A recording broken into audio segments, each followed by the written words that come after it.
Imagine this. You pick up a phone, you dial 911, you give your name, your age, everything, and then you tell the dispatcher, you need to report someone missing. Okay. Yourself. Not that you will be missing, but that you are missing right now while you're on the phone. Yeah. That is the completely bizarre premise of Case 010 Yin, the files you brought for this deep dive. It's so much more than just a bizarre premise. It's basically a documented case of identity theft happening in real time. In real time. And our source material for Daniel Cross, he's the 34-year-old man at the center of all this. It's a stack of police reports, security footage logs, phone records. I mean, it all details an event that just defies logic. And basic physics, it sounds. And basic physics. So our mission today really is to get past that crazy headline and just systematically break down the timeline, the physical evidence of what looks like a conscious, timed replacement of a human being. Okay, so let's start right at the beginning of that timeline, the call. It comes in at 9:14 p.m. Right. We know it's Daniel Cross. He's at a public payphone outside a grocery store that's already closed for the night. And the strangest part, he sounds calm. Too calm. Way too calm. He gives his name, his age, his location, and then he just drops that line. I'd like to report myself missing. And you have to put yourself in the dispatcher's shoes, right? You immediately think it's a prank call or, maybe a serious psychiatric episode. Of course. But Daniel wasn't frantic. He wasn't irrational. He was, it was like he was conveying this deep, cold finality. He even told her he didn't know how much time he had left. Which just naturally leads the dispatcher to ask the one question that this whole case hinges on. The obvious one. If you're standing there on the phone speaking to me, how are you missing? And this is it. This is the moment the whole thing shifts from a standard missing person case to something else, something completely anomalous. What did he say? He whispered it. He said he was missing because the version of me that's supposed to exist just walked past. The version of me? I mean, he didn't say a look-alike or a twin. No, he was specific. He said it was him. What details did he give? What made him so sure? Well, the sources really stress how precise he was. He mentioned the clothes first, the same navy jacket. But the detail that seemed to really break his calm was a physical mark. Okay. He said same scar on the chin. Wow. That scar detail, it suggests not just a perfect copy, but, an intimate knowledge of his own body. He wasn't just seeing a double. He was understanding that his identity, his consciousness, had just been separated from his physical form. And delivering that detail in a whisper. That's pure terror. It is. And we find out this wasn't some random one-off event. He told the dispatcher it had started 3 nights earlier. So there's a pattern. Exactly. It implies a kind of stalking or maybe a preparation phase leading up to that 911 call. This thing, whatever it was, had been making its presence known, almost establishing a rhythm in his life. Which gave Daniel time to figure out the rules of engagement with this doppelganger. And the rules he learned are stranger than the sighting itself. They don't sound like rules of physics. They sound more like rules of, perception. Okay, so what were they? He'd figured out 3 of them. Rule number 1. If he tried to follow the double, it would just speed up, always keeping the same distance. Right. Rule number 2, if Daniel turned and ran away, the double would just disappear, vanish completely. Wait, stop there. That doesn't make any sense for a physical person. Yeah. If you run away from someone, the distance just gets bigger. Exactly. The fact that it vanishes implies its existence is somehow tied to Daniel's focus. Like if he panics and looks away, the illusion just breaks. Precisely. It suggests the double wasn't maybe fully anchored in our reality yet, not in those first few encounters. But then you get to rule 3. And this is the one he could barely say out loud. This is the one. It's the dark foreshadowing that turns this from a weird sighting into a genuine threat. The rule was that if the double ever turned around, if they made eye contact, Daniel wouldn't get to be me anymore. He wouldn't get to be me anymore. What does that even mean? A psychic takeover. The implication is immediate total identity forfeiture, replacement. He believed that this other Daniel was just waiting for that one moment, that face-to-face confrontation, to activate the final switch. The call to 911 was his last-ditch effort to document the original self before it was too late.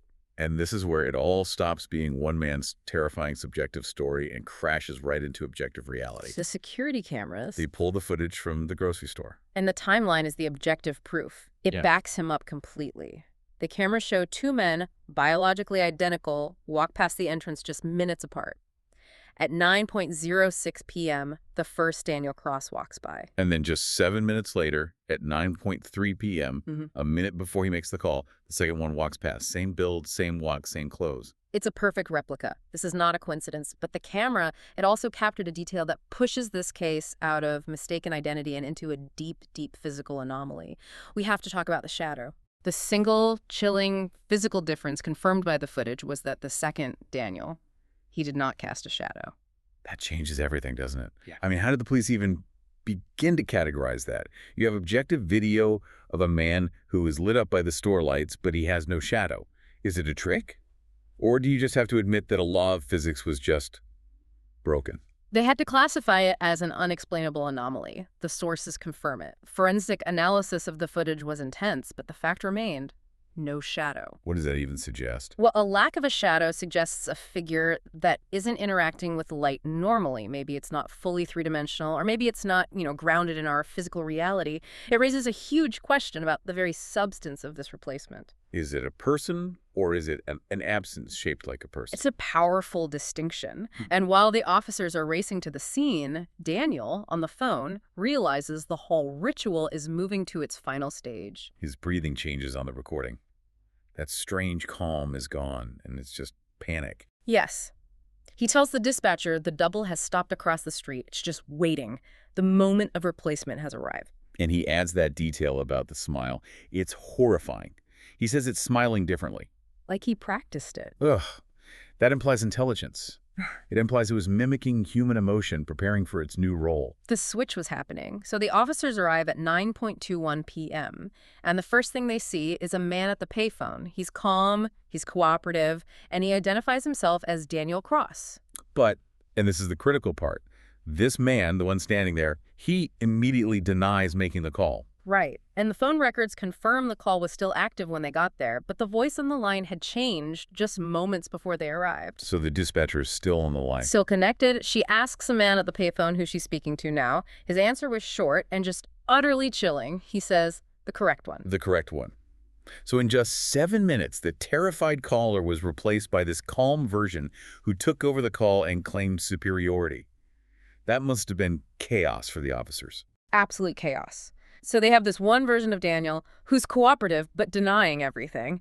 And then just moments later, they find the second Daniel. Wow. Behind the dumpsters, curled up on the ground, unconscious. So now they have two of them. Two identical men. And the question becomes, which one is real? And biologically, that question was impossible to answer. DNA, fingerprints. Both men were, genetically and physically, Daniel Cross. A perfect match, right down to the scar tissue. So the difference wasn't physical, it was about consciousness. Yeah. Identity. Exactly. And this is where the contrast between the two of them, the conscious and the silent Daniel, becomes the real heart of the mystery. Okay, so the one they found at the payphone, the one who said he was the correct one, he was released. Released. He had all of Daniel's memories. He could function normally. He was defined by his continuity of consciousness. And the other one, the silent Daniel. He was held for observation. He was basically catatonic. Never spoke, never ate, never slept. The source notes say he would just stare at his own reflection for hours, as if waiting for instructions. That detail about the reflection is key, right? If the double lacked a shadow, that physical anchor to reality, what was the silent Daniel looking for in his reflection? It's a huge question. Was he waiting for his own shadow to reappear? Or was he looking at the shell of a person who had just had his life, his consciousness stolen? It speaks to the idea that he wasn't the replacement. He was the original, just emptied out. A body without the person inside. He had the DNA, but not the memories, not the life force. The man who was released, the one who called himself correct, he'd successfully taken over Daniel's identity. And then comes the final twist. The one that proves this was some kind of precise timed event.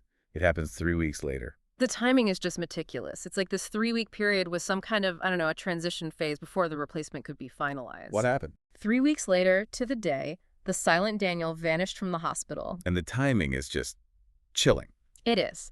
The hospital security footage shows the silent Daniel suddenly stand up, smile like a real genuine smile this time, and just calmly walk out of the building. And this happens at 9:06 p.m. 9:06 p.m. That's the exact time the double first started appearing on the store's security camera 3 weeks earlier. It was the beginning of the ritual. The shell, the silent Daniel, becomes fully functional and walks free at the exact moment the process began. And the end of the ritual is just as precise. Just as precise. At 9:14 p.m., the exact time the original 911 call was made across town, the free Daniel, the one who'd been living his life, just collapses, Right. pronounced brain dead. The moment the silent version walked free and became whole, the other version's consciousness was just extinguished. It's a terrifying, perfect zero-sum game. So the man who called to report himself missing, Hmm. his report was finally completed 3 weeks later. His consciousness was extinguished at the exact moment he first called for help. Which is why the official status of Daniel Cross today is just missing. Not dead, not alive, just unresolved. The whole thing was so biologically impossible, the police couldn't close the case. And this case, this one anomaly, it actually had a real-world impact on emergency services. It did. It completely changed the internal protocol for 911 dispatchers. How so? Because the switch happened mid-call, the new goal is to stall the ritual.